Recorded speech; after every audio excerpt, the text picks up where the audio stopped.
Hi, everyone. Good night. Tonight we have another subspecialty VMR, and this time we'll be focusing on pulmonary and critical care. And for that, we have two incredible guests, Dr. Witt and Dr. Suen.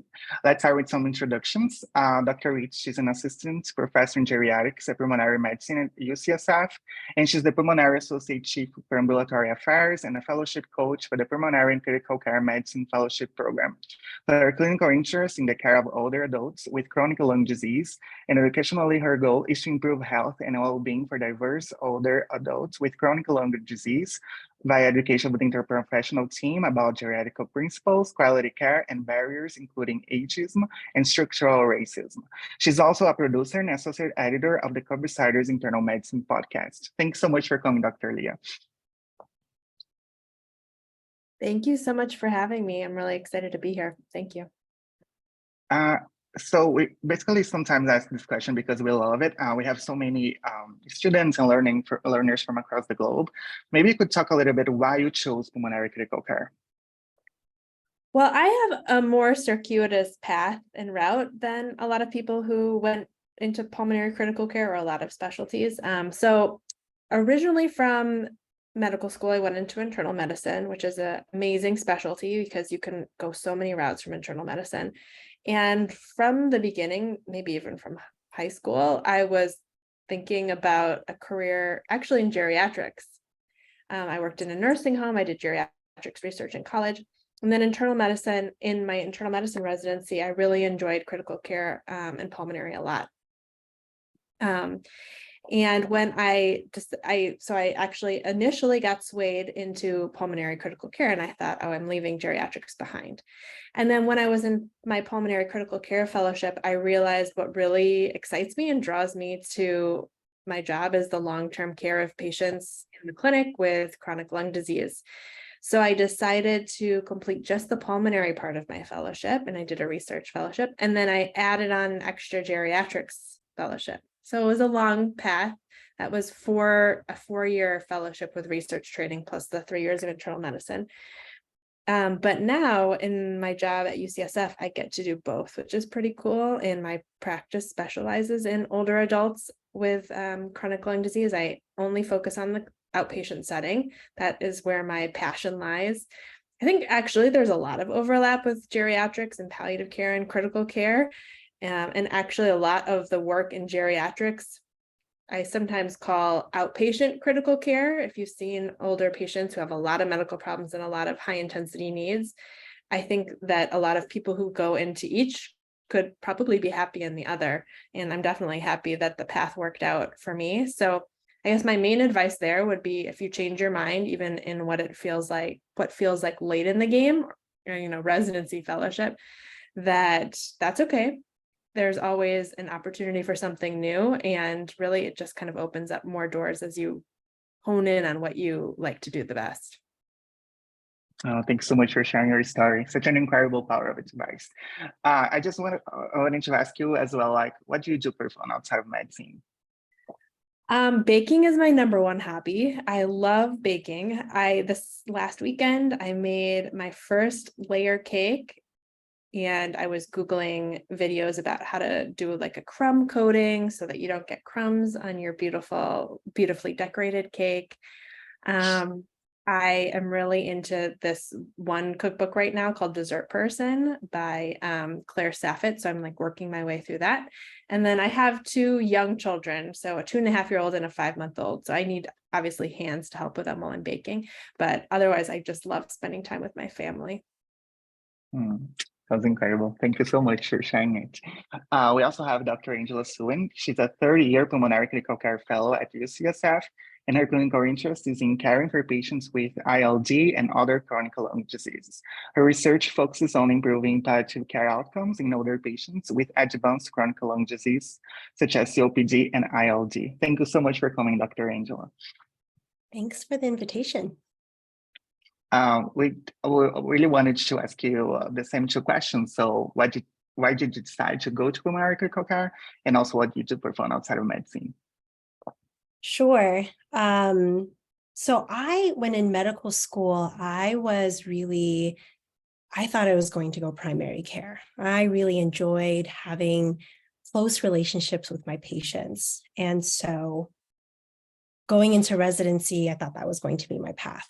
However, I just fell in love with the ICU. Just the physiology is really amazing. You're taking care of really sick people. So in a lot of ways, you develop the same, and you develop intense relationships as well, not only with patients, but with their families too. And I think that's what really drew me to pulmonary critical care. I also really love doing procedures. And so the fellowship and the specialty really kind of allows you to stay really broad in a lot of ways, and allows you to then kind of further figure out your niche as you kind of go through fellowship. So I think in internal medicine, you also have a lot of breadth, and I think I just wasn't quite ready to give that up yet. And so that's why I went into pulmonary critical care. Also, I am really passionate about palliative care, and this is an area where family communication, supporting families, just as they make these really tough decisions is it's just so important. So I think that's what really drew me to the work. And so, yeah, I'll be doing palliative care research in critical illness or in serious illness. But, when I'm not working, I wish I had more hobbies. Honestly, I'm still a fellow, and my partner is also a fellow, and we had kids in residency and in fellowship. So my life just consists of a lot of laundry, changing diapers, and trying to keep the kids happy and trying to keep things fun with them. But hopefully when I graduate, there will be time to do more outdoorsy things. I really enjoy like hiking and cooking. But we'll see what happens. Thank you so much for coming. So we can start the case. Oh, I'm so sorry. Before we start the case, I would love if our scribing could introduce herself, which is Madalena. Hey everyone, my name is Madalena, or Maddie, and I'm a medical student in New York, and I'm on a research year in San Francisco between my 3rd and 4th year, and really happy to be here. And also Yasmin. Hello everyone, I'm Jasmine. I am a Mexican medical graduate and currently living in San Antonio. And I will apply for this next cycle to internal medicine. So happy to be here. Best of luck, my friend. So we can start the case. Maddie, could you share the screen, please? Whenever you're ready, Dr. Angel. Okay, so today I am presenting the case of a 70-year-old gentleman with a history of tobacco use, COPD, and GERD, who presents for evaluation of a chronic cough. So a little bit more about the patient's story. So when you're meeting him for the first time, he said that he had a mild COVID infection about 6 months ago. And at that point in time, he had some malaise, some loss of smell, low-grade fever, and a dry cough. He never went to the hospital. He never received any kind of COVID-19 specific treatments. And he did not measure his oxygen levels. He developed the cough in the setting of COVID, but since then, everything else has seemed to improve, but the cough persists. And he describes his cough as a dry cough. And this cough he never had prior to his COVID-19 infection. Maybe I'll pause there to start. Yeah, sounds perfect. Thank you. So I was wondering, what is your approach to chronic cough?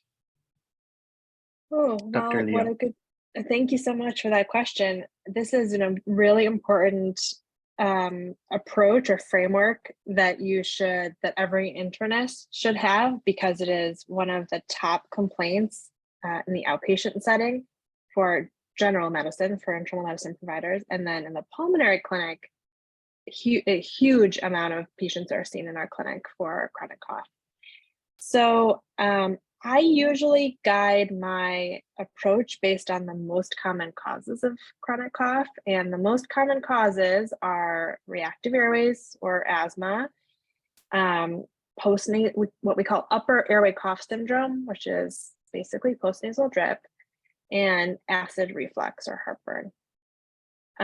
So though there are many other causes of cough, of course, but those are the big three, I would say.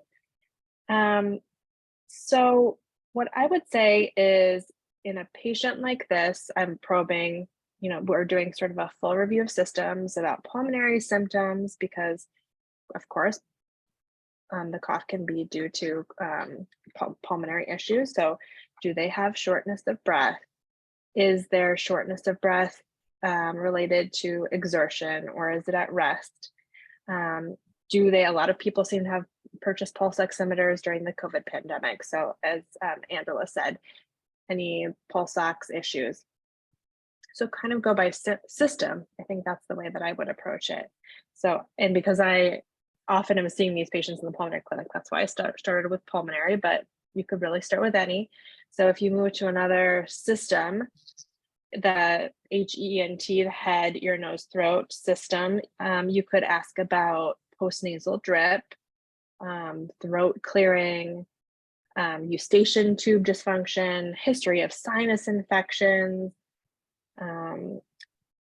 all allergies, seasonal allergies, and then GI. So for GI, I would ask about heartburn, but a lot of people have heartburn that don't recognize it as such, maybe because they don't have the classic, like the classic burn after spicy food or alcohol or something like that. So you might ask something like, are you clearing your throat or coughing after eating or when you lay down? Do you get this water brush taste in your mouth? Which the first time I saw that, I had to Google it. What does water brush mean? But kind of like a bitter taste in your mouth. Is it associated with food? I also ask about, because I see a lot of geriatrics patients, like aspiration questions. Like, do you cough when you eat, or things feel like they get stuck or go down the wrong pipe? And then probing infectious history is important. So this patient had a cough starting after a COVID infection that kind of spans quite a few systems, but you can put that under ID. So like infection history. You could ask about travel. Now we're starting to get a little bit more broad in terms of questions that we're asking about travel, any history of pulmonary infection, any previous imaging that we can look at. And then things get a little bit rarer. So I think we probably should leave it there, because those are I would say that would catch like 75% of my evaluation for chronic cough. And then of course we want to make sure that we get occupational history and like hobby history, and that you also get social history, like smoking, vaping, maybe somebody who is a mechanic and works on brakes, or we'll get into all of that a little bit more later, but any important occupational or health related behavior history. I'll stop there for now. Oh, incredible breakdown. Thank you so much for sharing. Dr. Angela, could you please give us the next article? Yeah, sure. So maybe I'll just provide a little bit more history. So he does have a history of COPD, and he says that he usually has some wheezing and exertional dyspnea, which has not changed significantly since his COVID-19 infection. But he does notice maybe he's not walking as far. He says that he has a dog at home. He usually walks about a mile a day just to get the dog some exercise. But now is noticing that he is more out of breath. It's harder for him to walk the full mile, and he's walking slower. He is on inhalers for his COPD, but he does not take his inhalers regularly, and he continues to smoke 1 pack per day. Should I just go on to the med, since I see you guys kind of filling out things? Yeah, please. Okay, so for actually, let me go back to past medical history. So we talked about he has a history of COPD. He has no frequent exacerbations. He has not good regular inhaler adherence. He also has a history of GERD. For his otherwise exposure history, he is a veteran and was in the Vietnam War, may have had some Agent Orange exposure. After that, he was employed really in construction, kind of doing odd end jobs, but no kind of consistent exposure history, but, endorses a lot of exposures to a lot of building materials. We talked about the smoking history. He otherwise uses marijuana intermittently and does not vape. For his medications, like I said, he is on a LABA/LAMA inhaler. He uses a fluticasone nasal spray for his allergic rhinitis, which appears to be seasonal. He uses omeprazole, aspirin, and has an albuterol inhaler, but does not use that frequently.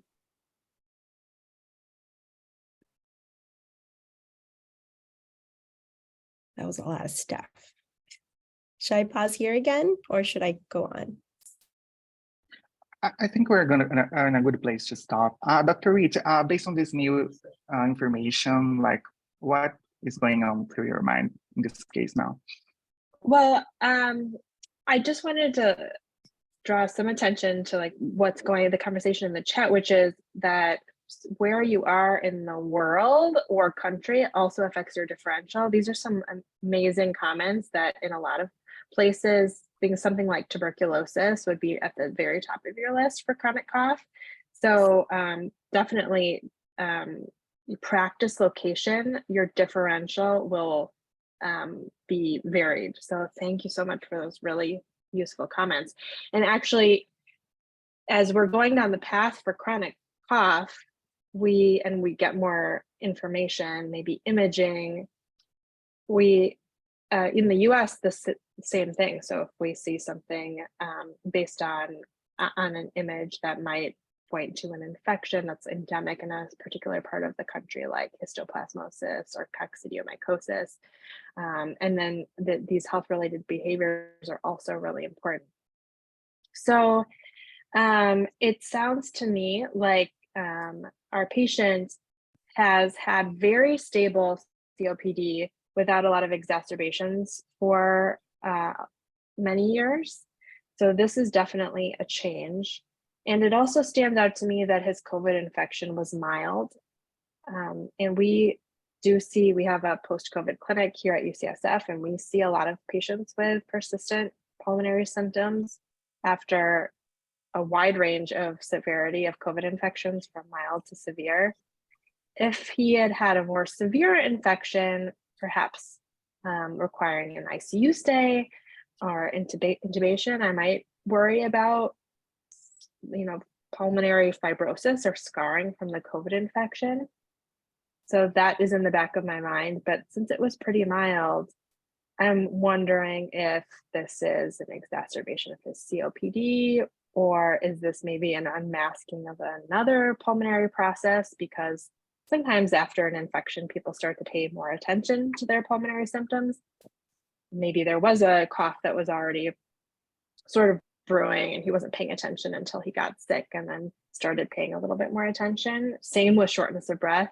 And sometimes what happens is that when people get an infection like COVID, even mild, they kind of get knocked out of commission for a couple of days or weeks. So stop doing the exercise that they were doing, even just for their activities of daily living.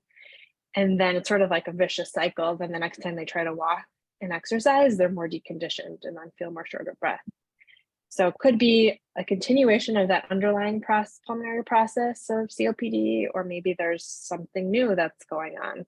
So that's what I'm wondering about. Yeah, I wonder when it comes to chronic cough, in this case, like when would you consider getting PFT?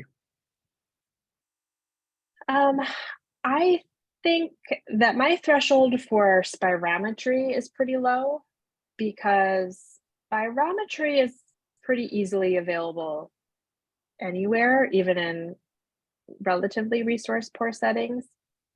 So spirometry, and I'll talk for a second about what that means, PFTs versus spirometry. And then after that, we'll talk about imaging. So I would say my threshold is pretty low, especially if there's any whiff of a pulmonary element to this. I think if an otherwise pretty healthy person came in and said, I've got postnasal drip and this chronic cough, you know, you can kind of let that history guide you. But for somebody like this, who's got known pulmonary disease or a history of tobacco use, I definitely would do spirometry. So pulmonary function testing is kind of the umbrella term, but there's a lot of different types of pulmonary function testing. And some of it can occur only in a lab, pulmonary function test lab at a hospital or clinic site, and requires special equipment like a box that's kind of like, it looks like a clear telephone booth-like box that can do plethysmography or lung volume measurements. But spirometry actually can occur pretty much anywhere, as long as you have a mouthpiece connected to a computer and the right software. So a lot of clinics do this in their clinic. Basically, you don't need a pulmonary function test lab. And I would definitely get that. I would always like a little bit more information if we could get a diffusing capacity. Again, that has to be done in a pulmonary function lab, but at minimum spirometry, and ideally a little bit more if that's something that's available, like a diffusing capacity. Thank you so much. Dr. Suen? Great. So it looks like we're now on to the physical exam. So before the vitals, temperature is afebrile, heart rate is in the 60s, blood pressure is 122/80, respiratory rate is about 18, and at rest, this person is satting at about 91. In general, he looks thin, but otherwise well appearing. HENT is negative. CV exam is unremarkable, regular rate and rhythm, no gallops, rubs, or murmurs, 2+ radial pulses. On the pulmonary exam, you are able to hear these fine inspiratory crackles at the bases bilaterally. And the rest of the exam is really unremarkable. Yeah, so no, I was just wondering, like with the hypoxemia, the chronic cough, and these fine inspiratory crackles, does this change your differential diagnosis somehow? Yeah, definitely. The other piece of information I would love is, you said thin. I would love to know about weight loss. And I guess in my initial review of systems, I definitely want to add the general review of systems of weight loss or night sweats, fever, fatigue, malaise, kind of those general symptoms as well, which can be signs of pulmonary disease, but also don't want to miss something like a malignancy that's causing a chronic cough. And many malignancies can cause cough, from ENT malignancies to pulmonary malignancies. So I would say with these vitals, I'm definitely concerned that a pulmonary cause is the cause of the chronic cough, because the oxygen level is on the lower end, and then he's got some inspiratory crackles, though many people have a cough for many reasons. So that doesn't mean he couldn't also have postnasal drip and reflux and things like that. But the main driver for his cough, I would want to narrow in on the pulmonary issues. So in terms of, and I think Seema in the chat really had a great point. So we talked about our general differential for cough, and now as we're narrowing in on the system that seems like it's most likely to be the primary driver, we can talk about our new expanded differential for pulmonary causes, because I sort of just gave you a few of the heavy hitters. But as we're opening up for pulmonary causes, that's COPD, interstitial lung disease, asthma, I already mentioned, lung cancer, infection, as we were talking about pulmonary infection. And then bronchiectasis, which I think is a under-recognized but quite common actually cause of chronic cough. And then there are many rarer causes of chronic cough, but I think those are the biggest causes. So that's what I'm thinking right now. Should I talk about what I would do next? Yeah, please. Okay, so I definitely think this patient needs imaging. I would start with an X-ray, and that should be pretty widely available. Different places will have different wait times for a CT scan. I mean, ideally, I would like a CT scan. And ideally, I would even like a high resolution CT scan if I'm thinking about interstitial lung disease as a potential cause for what's going on. And the difference between a regular CT scan and a high resolution CT scan is that the slices are smaller, like 1 millimeter versus 3 or 5 millimeters, sort of dependent on the machine that you have. But at the very least, start with an X-ray while you're waiting to see the CT scan. Or if you're not able to get one, then you at least have an X-ray. And then we talked about spirometry. I think that's really important. And then I think I would want to walk with the patient and see if there's significant desaturation with exertion and consider anything else that might be contributing, like any cardiac issues. And I think that's probably where I would start for this first one. The good news here is that it doesn't seem like an emergency. I think anytime you see a patient you want in clinic, you're usually expecting somebody to be symptoms to be relatively stable and this to all be handled in the outpatient setting. But I've certainly sent people to the emergency room from a very first clinic visit when their presentation has been dangerous. And by that, I mean quite hypoxic or hypoxemic with at rest. So in the 80s and needing supplemental oxygen right away.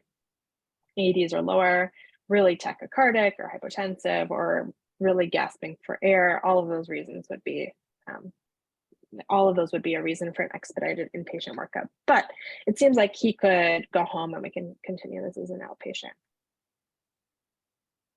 Thank you so much. I think as providers, it's very, very important to recognize life-threatening causes. And thanks so much for providing such a thorough explanation. Thank you. Dr. Suen? Great. I think at this point, we can share a chest x-ray. So I'm just going to take over the screen here, if that's okay. And let's see, here we go. And so this is a publicly available image that's de-identified, and this is the chest x-ray. Can you see that, Dr. Witt? Yes, I can. I can make it bigger. I can give you the reader if you want to interpret, that's also fine. Yeah, it looks like there's a lot of, so this is an AP x-ray, so portable, or they're just one view, not a PA lateral, right? Mm-hmm. And what I notice is that looks like the airway looks patent. You can kind of do an ABC situation for reading x-rays. Airway, bones. Start by looking at the bones. Do you see any fractures or anything like that? No, looks good. C, cardiac silhouette looks okay, if maybe a little bit enlarged. So maybe a little bit larger if you're measuring, should be maybe about the size of one lung, but looks maybe a little bit generous. D is diaphragms. The diaphragms look okay to me. And then everything else, because you don't want to, the first thing that you want to do when you look at an x-ray is jump to the lungs, but you just want to make sure you don't miss anything else.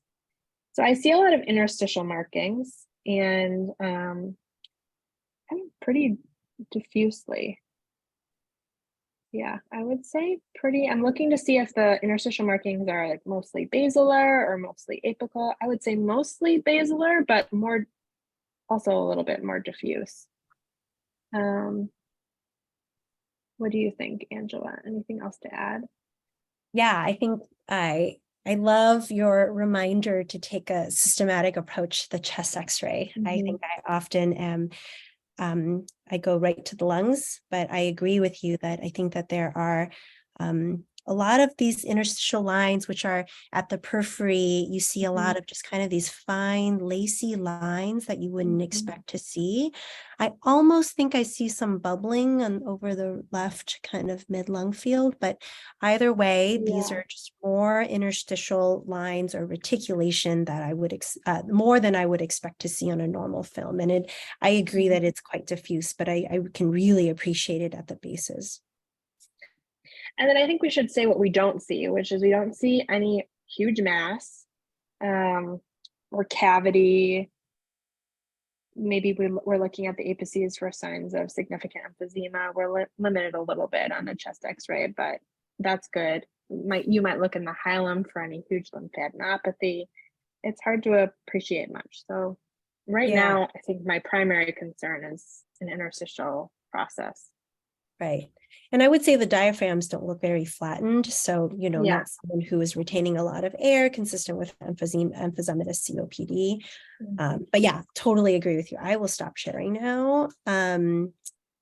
Should we stop or do you want to look at some PFTs, Dr. Witt? Sure. Yes. I'd love to look at PFTs. So I'm going to share again then. Okay. And this is also de-identified information that I found from the internet. So I just want to make sure I kind of give credit where credit is due here. Sorry. Here we go. Here are the PFTs.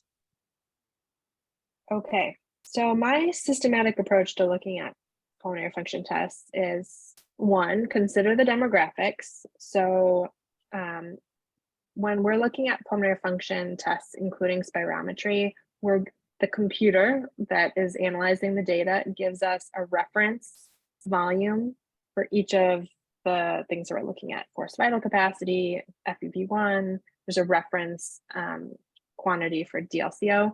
The references are based on age, sex, and height. They're not based on anything else, not weight. Only those three parameters, and they're based on, kind of depends on where you are and which lab that you're in, but there are certain kind of reference standards. So it's important for you to know the demographics of the pulmonary person whose pulmonary function test you're interpreting. And then after you do that, you can, I would say this patient has plethysmography, has the lung volume, so went to a pulmonary function lab, and this is a long test, can be like an hour or more. So since I have that, I'm going to start by looking at the lung volumes, and I start by looking at the TLC, the total lung capacity, which is 5.77 liters, and the reference value is 7.14 liters. So that means that this person's total lung capacity is 81% of predicted, 81% of what it should be. So that's on the lower end of normal. Normal is considered to be between 80 and 120%, or below the lower limit of normal. So you can see the confidence interval. So this is still above the lower limit of normal, but I would say it's on the low side. When it's definitely low, I often jump down to diffusing capacity to kind of get a sneak peek about what might be wrong. So the diffusing capacity here, DLCO, diffusing capacity of the lung for carbon monoxide, is very, very low. It's 4.9. You can see the units there. 4.9, and the reference is 26.4, so 18% of predicted. That is extremely low, and actually, I would say very severely impaired. And then there's a lot of other volumes that we didn't talk about, but I'm just going to hit upon the most important. So now we can jump up to spirometry. The spirometry we're trying to assess is their obstruction. Only obstruction can be diagnosed with spirometry. Restriction, you need lung volumes to help diagnose restriction. So let's start with FEV1, the forced expiratory volume in 1 second. So the patient takes a big breath in and they blow out all of their air as hard and fast as they can. In the first second, that's the forced vital capacity. So this person blew out 2.44 liters in that first second, 79% of predicted. And this number, the second number, is the post bronchodilator FEV1.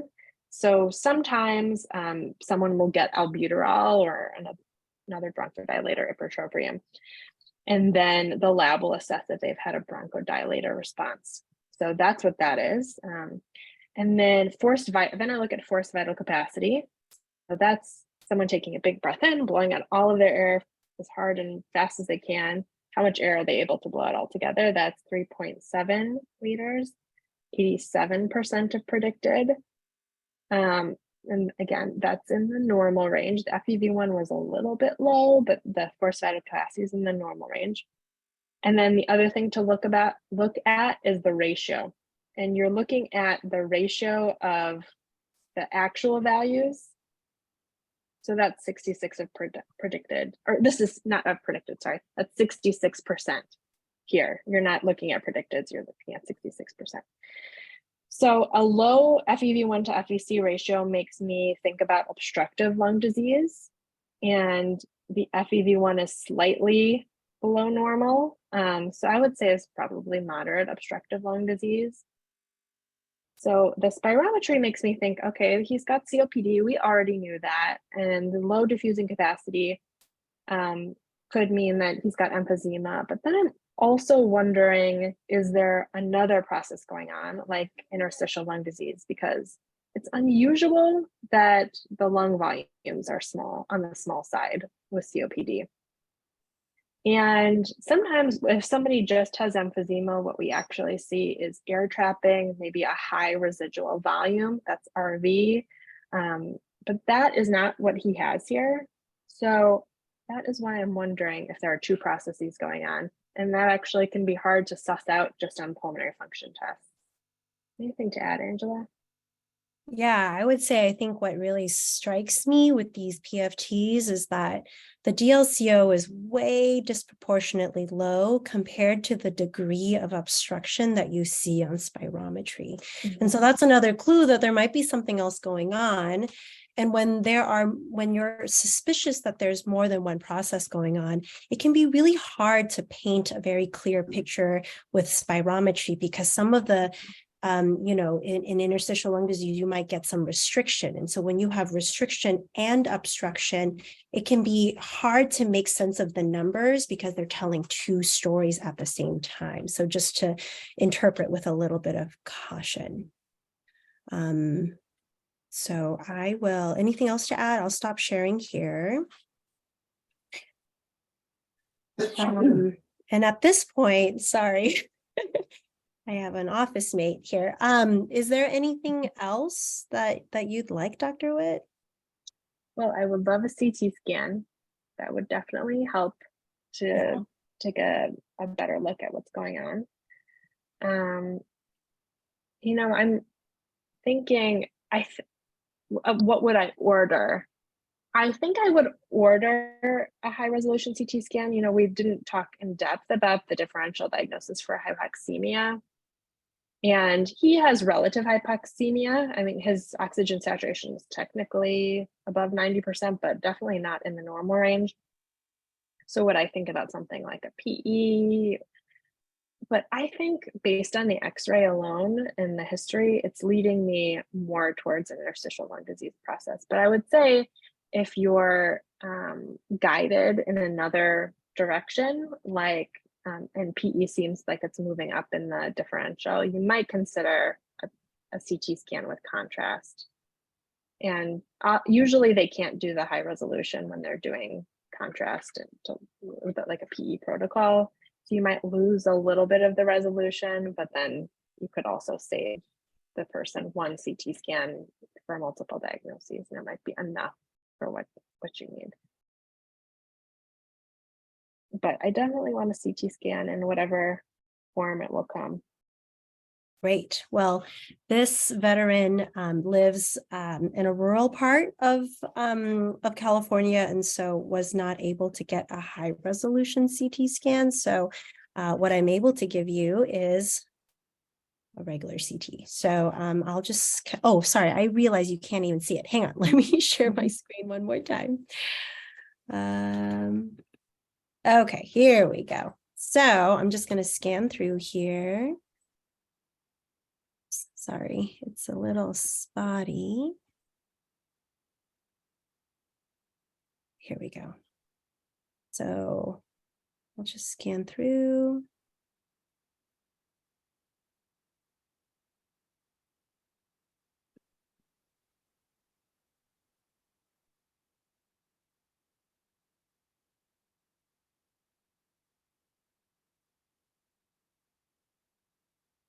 Yeah.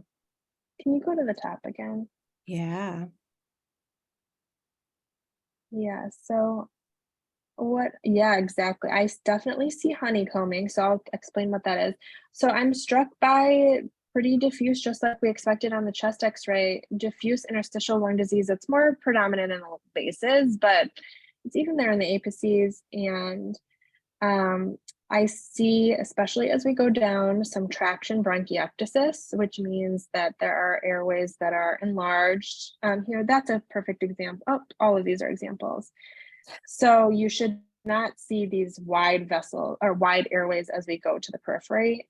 You can, the best way to tell if the airway is too wide is to find an accompanying vessel, maybe on cross section. And if the accompanying vessel is small, or if the airway is bigger than the accompanying vessel, then that airway is too big. But I definitely think the airways are too big.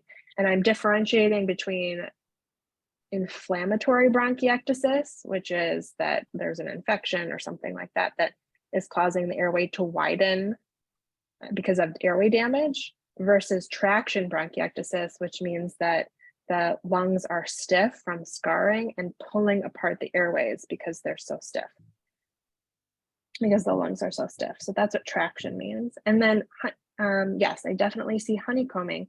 And honeycombing is just right there. There's a perfect picture. Just like it sounds, it looks like a bee's honeycomb. And you can see several rows of fibrosis. That's fibrosis causing this honeycomb appearance. So this patient definitely has interstitial lung disease. I actually don't see a lot of emphysema here, but is there much? There's some in the apices. Very mild. Yeah, Yes, but it's not, it's not overwhelming or anything. Yes.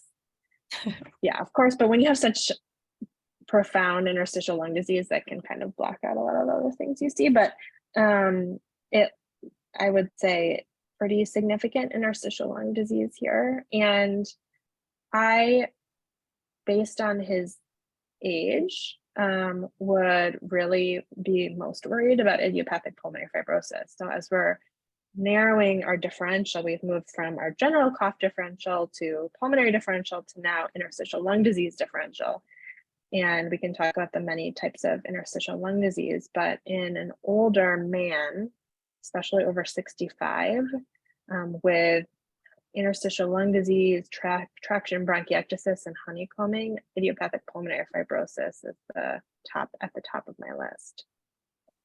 Any other comments or questions before I go ahead? Yeah, I would love if you could share like your approach to ILD. Okay, so interstitial lung disease is a relatively rare condition. However, like bronchiectasis, which is another relatively rare condition, it is becoming diagnosed more frequently now that we have imaging modalities to diagnose it earlier and earlier, more wider available of CT scans in particular, and more people getting CT scans. Because at early stage, often it goes on, is previously going undiagnosed. And there's a wide range of things that can cause interstitial lung disease, which means lung scarring in the interstitium and the spaces around the alveoli and airways. Idiopathic pulmonary fibrosis is one of the main causes or primary causes, but keep in mind that it's more common as people get older. So its likelihood rises as the age of the person increases. It's more predominant in men, though women definitely can get it. And then some other big buckets for interstitial lung disease are hypersensitivity pneumonitis. I'll come back to that in a second. And then autoimmune causes. And then I would say maybe I should add, this is my other big bucket, is like a medication reaction, especially since I work in a cancer center. A lot of patients are getting they're getting treatments for their cancer that are known to cause some pulmonary toxicity very commonly. So when I'm talking to patients about interstitial lung disease, I often draw them a diagram that says ILD or interstitial lung disease is just the umbrella term, but there are a lot of different causes, and here are the big buckets. I think based on this, CT scan, I would tell him right away what is at the top of my list. But I mentioned hypersensitivity pneumonitis is another common cause. And for him, exploring his exposures, both hobbies and occupational exposures, is really important. So things that I'm looking at, and a lot of interstitial lung disease clinics actually have questionnaires to ask patients about the most common causes of hypersensitivity pneumonitis. So there are tons and tons of possible exposures, but some big ones are things like birds or bird feathers. Like if you've heard of bird fancier's lung, that's an example. Even down pillows with like down feathers for some people that can cause it. I always ask about birds.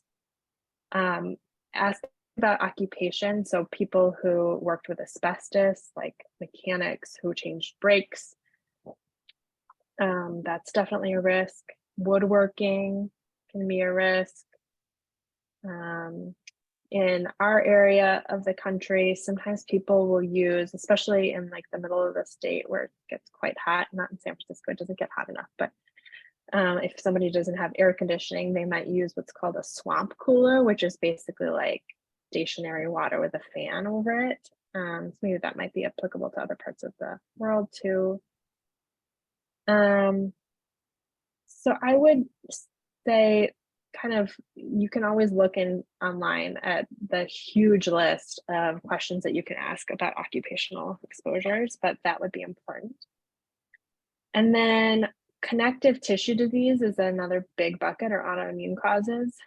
Connective tissue disease causes of interstitial lung disease include scleroderma, dermatomyositis, polymyositis, antisynthetase syndrome. So these causes usually, but not always, have some features of autoimmune disease, like joint swelling or a rash or muscle weakness or muscle pain, things like that. So I would say autoimmune causes are usually in younger patients. Rheumatoid arthritis, I guess, maybe the exceptions. I've have some older male patients with rheumatoid arthritis and interstitial lung disease, but usually in younger patients, and more common like autoimmune disease in women. But even when I'm pretty sure that this is idiopathic pulmonary fibrosis, I'm still investigating for if there could be any autoimmune component, because all of the underlying cause is linked to treatment. And then post-infectious fibrosis, which is not quite interstitial lung disease because we don't think of it as progressive, but I mentioned earlier, people with more severe COVID or somebody who's had ARDS who's recovered might have fibrosis. It doesn't usually look like that, but an infection. And then there are a lot of biologic medications. I'm thinking of like pembrolizumab, for example, that can cause pneumonitis. A really great website, really great website to look up possible pulmonary toxicity from medications is Pneumotox. I think it's just pneumotox.com. So I don't think any human could keep in your mind all of the medications and possible pulmonary toxicity, but anytime I have a question, I just go into Pneumotox and see what's been reported. So I highly recommend that. Well, thank you. Just one more question. In this case, would you pursue a lung biopsy, and why not? Great question. So as time has gone on, we are doing fewer and fewer biopsies, which I think is good for patients because it's, our diagnostics by imaging are getting better and better. And while a biopsy in the right patient is relatively safe, it's not benign. We're not looking for just a small piece of, like a transbronchial biopsy with a bronchoscopy. Usually these patients get surgical lung biopsies so we can get enough tissue to get a good diagnosis. This patient, I don't think is a great candidate because his diffusing capacity is so low that I would be worried that he wouldn't tolerate the procedure very well. But even outside of that, I think that interstitial or idiopathic pulmonary fibrosis is likely enough that we, based on his age and the appearance of the CT scan, that we could say with pretty high confidence that that's the diagnosis without a biopsy. The patients who get biopsies are people who we think, like, there's a different appearance on a CT scan. It maybe looks like a little bit more inflammatory. There's not honeycombing. There's not traction. There is or there isn't traction bronchiectasis. We did a full autoimmune evaluation and nothing showed up, but we still wonder if that's what's going on, or the exposures are not quite there, but we wonder if it's hypersensitivity pneumonitis. So those are the people who we're referring for surgical lung biopsy. And then, of course, they have to have an assessment with our thoracic surgeons who do those biopsies and make sure that they're stable for that procedure. And that takes into account their diffusing capacity and how much oxygen they need. Thank you so much. So Dr. Suen, maybe you can tell us like what did the team thought about this patient? Yeah. So usually if there's concern for interstitial lung disease, you can refer them to a pulmonologist or to a center where there is, more interstitial lung disease expertise. Usually these cases, at least at UCSF, they get presented to a conference where there are radiologists and pulmonologists, maybe a rheumatologist, who discuss the case and based on their expertise can kind of help reach a consensus as to what the diagnosis is. And in this case, they were presented, and the consensus is that this person likely has idiopathic pulmonary fibrosis. They agreed that there was no surgical lung biopsy that was needed because there are certain criteria to meet that is suggestive or like of IPF or of UIP, which we don't have to get into. And based off of that, meeting the criteria, people can reach a confident diagnosis. So from here, because this person continues to smoke, right? So someone who is at least smoking at the VA do not qualify for a class of medications called antifibrotics, which can help to slow down the scarring that's in the lung. So definitely talking about smoking cessation first.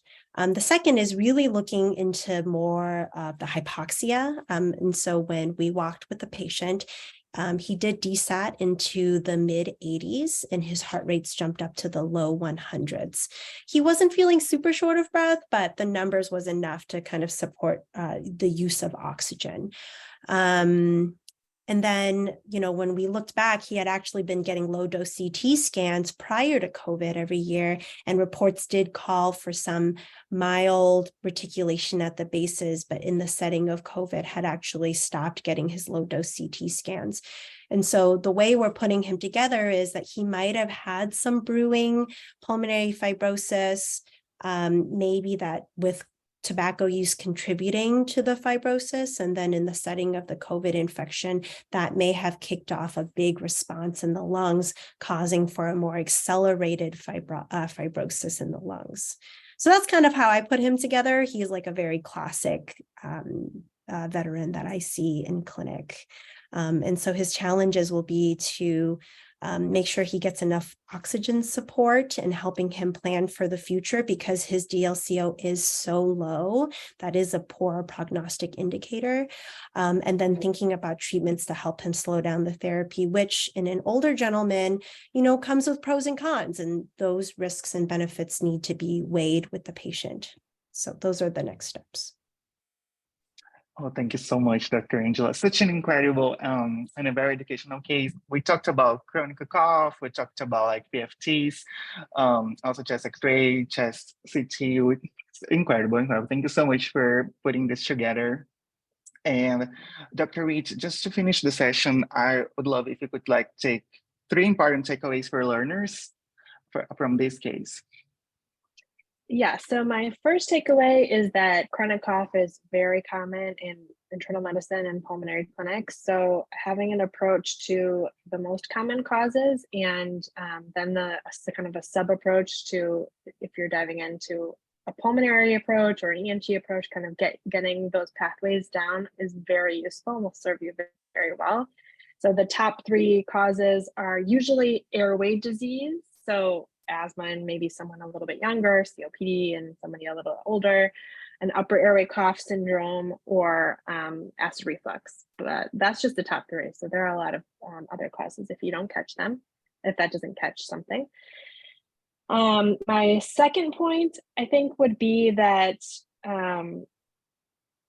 that illnesses like COVID can often unmask symptoms, either because someone wasn't paying attention to them before, which maybe was happening to him, or they can exacerbate the underlying illness. So I wonder for him if even his mild COVID infection caused an idiopathic pulmonary fibrosis exacerbation. We don't always know what exacerbates idiopathic pulmonary fibrosis, but people can have sort of a very gradual decline and then a steep, like off a cliff kind of decline, even with a mild infection like COVID. And then 3, I think, let me think of what the best one would be. Gosh, maybe my third teaching point will be about PFTs, because I love pulmonary function tests. Even if you're not going to be a pulmonologist, learn how to interpret your own pulmonary function tests. Once you know how to do it, I think you're going to love it, because I always feel like it's a view into physiology, and it's pretty amazing that you can understand. Once you understand it for yourself, you can explain it to the patient. You really need pulmonary function tests, at least spirometry, to diagnose COPD. And for idiopathic pulmonary fibrosis and other interstitial lung diseases, usually you see a restrictive pattern when you get the full pulmonary function. So yeah, that would be my third teaching point. Learn how to interpret pulmonary function tests.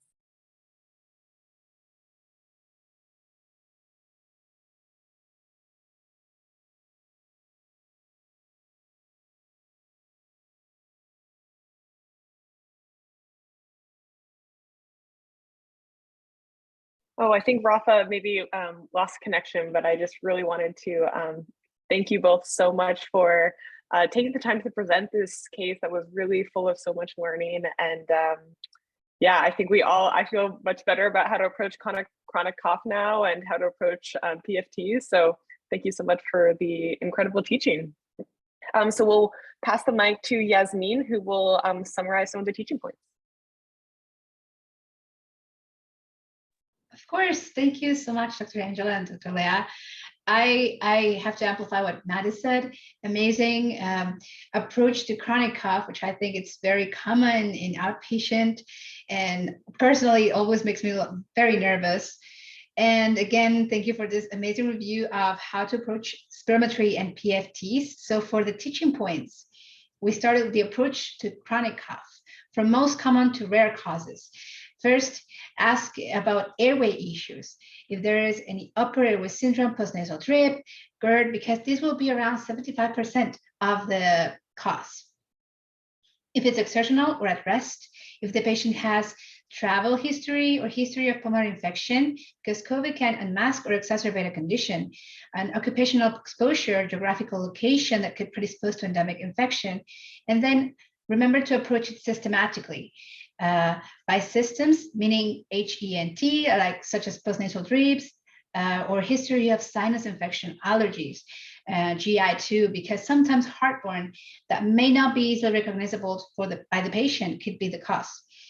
Now, for the management, we can start with chest X-ray, then a high-res CT scan, which helps us to find interstitial diseases, and then a spirometry.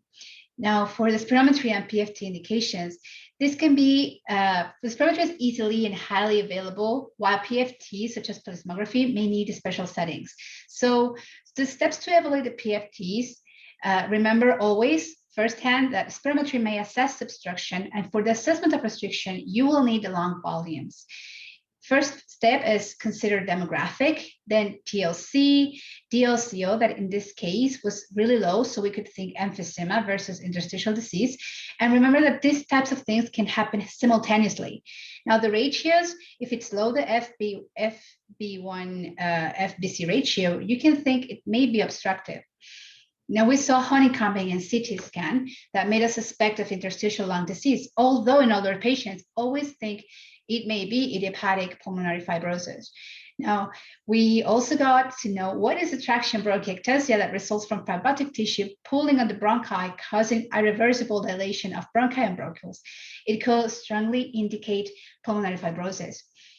Now, we approached to this interstitial lung diseases, which was an amazing list that started with idiopathic lung disease, hypersensitivity pneumonitis. It could be drug-induced. Thank you for the links. To know about all the medications, also connective tissue disease, post-infection fibrosis, if the patient especially had COVID and ARDS. And don't forget to ask for exposures again, for people who like birds, the occupational exposure such as asbestos, silica, etc. Now, we also ask, should we biopsy or not? In this case, a patient with so low DLCO, this could be difficult for the patient to tolerate it. And now, if the clinic and tests are conclusive, you can choose not to do it. And finally, the antifibrotics. Patients who smoke do not qualify for this treatment. So first, try to tell the patient to cess the smoking. So this will be all the teaching point for today. Again, thank you so much, and back at you, Maddie. Amazing. Thank you so much, Yasmin, for summarizing those teaching points. And huge thanks again to Dr. Witt and to Dr. Suen for the incredible case and teaching. All right, we'll end the session here, but thank you all so much. Thank you. Thank you. Bye, everyone.